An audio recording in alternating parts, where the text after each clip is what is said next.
Assalamualaikum warahmatullahi wabarakatuh. Selamat pagi. Jadi ini kita ada di lahan pertanian, lahan sawah, tanaman padi yang baru 1 hari 2 hari yang lalu ditanam.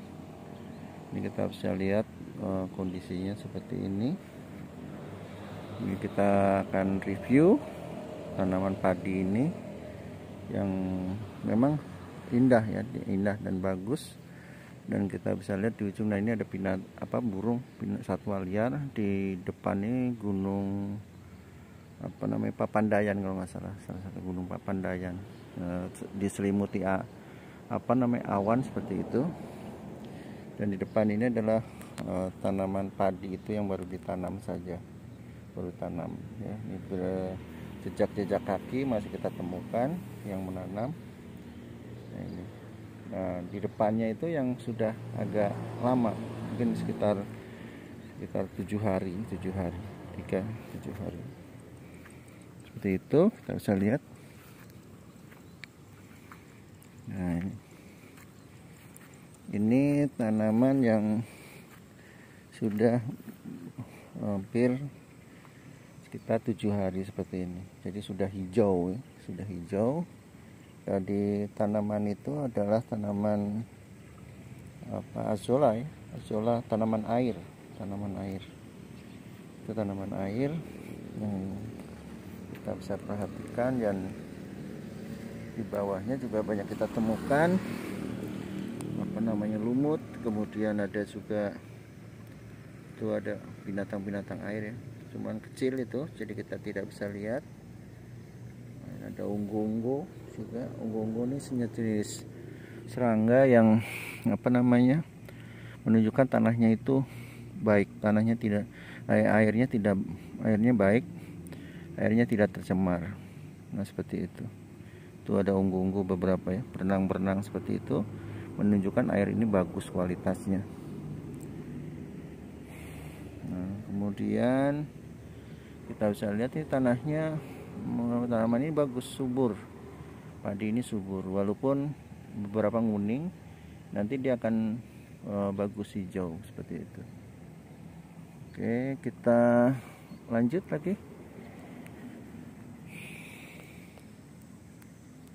Jadi sejauh mata memandang ini kita bisa lihat ini tanaman padi. Jadi di Garut ini salah satu memang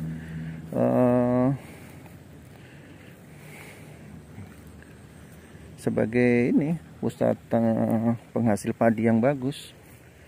Jadi penghasil tanaman padi atau tanaman padi yang bagus ya, karena memang lahan-lahannya memang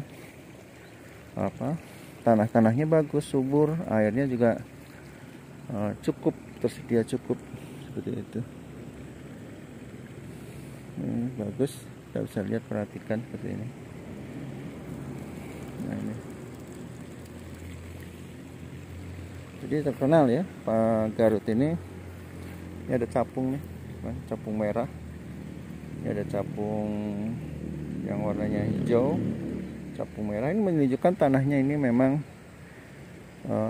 lingkungan ekosistemnya masih baik, ekosistemnya tidak tercemar, ekosistemnya tidak mengalami kerusakan akibat buangan sampah. Jadi tidak ditemukan sampah di sini, tidak ditemukan sampah seperti itu.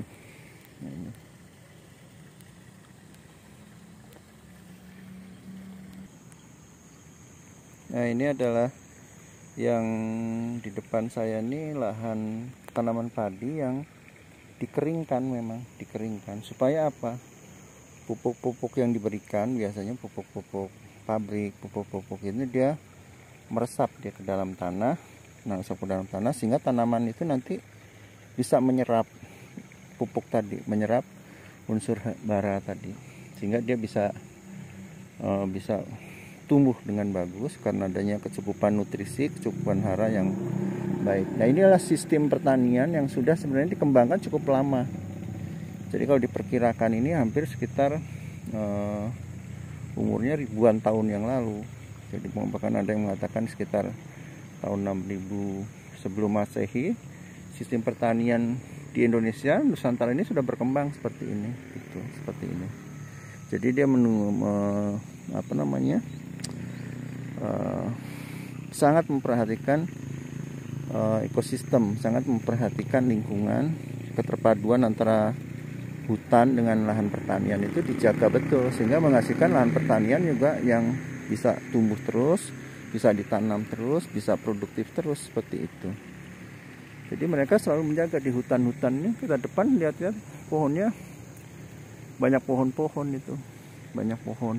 Hutannya masih baik, walaupun tahun 2098 juga pernah ekosistem di Indonesia ini mengalami kerusakan akibat illegal logging gitu. Tapi kita perhatikan sekarang ini sudah hijau kembali, walaupun masih kecil pohonnya gitu. Jadi sudah kepedulian masyarakat untuk memperbaiki kesalahan-kesalahan yang telah kita lakukan, yaitu dengan kembali lagi menanam pohon-pohon. Jadi kita bisa lihat ini air sungai itu mengalir dan memberikan pasokan air untuk pertanian kita, sehingga pertanian kita bisa baik, bisa seperti ini, airnya cukup untuk pertanian yang memang harus menanam, karena tanaman padi ini kan memang dibutuhkan untuk memenuhi kebutuhan pangan kita, karena bangsa Indonesia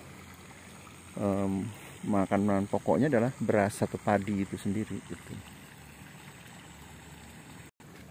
Nah, ini kita bisa perhatikan ini saluran irigasi. Jadi ini saluran irigasi ini telah dengan di beton ini bantuan dari Kementerian Pertanian ya, Kementerian Pertanian untuk membangun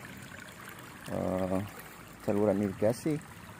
Ya tujuannya apa? Ya tujuannya untuk memberikan pasokan air yang cukup ya, bagi sawah-sawah kita, lahan-lahan pertanian kita, supaya tetap terus produktif. Jadi itu saya pikir suatu keterpaduan yang memang harus kita terus jaga, antara lingkungan hutan yang baik di ujung sana, dan di sebelah ini ada Hotel Santika. Jadi memang tidak begitu luas, dan ini memang di dekat lahan pertanian seperti ini ya. Dan ini aliran air inilah yang digunakan untuk pertanian kita. Sementara itu, karena biar nggak terlalu panjang konten ini, terima kasih atas dukungannya selama ini, dan selalu kita mohon untuk komen, saran, subscribe, dan like tentunya. Selamat pagi, assalamualaikum warahmatullahi wabarakatuh, dari Garut, Jawa Barat. Terima kasih.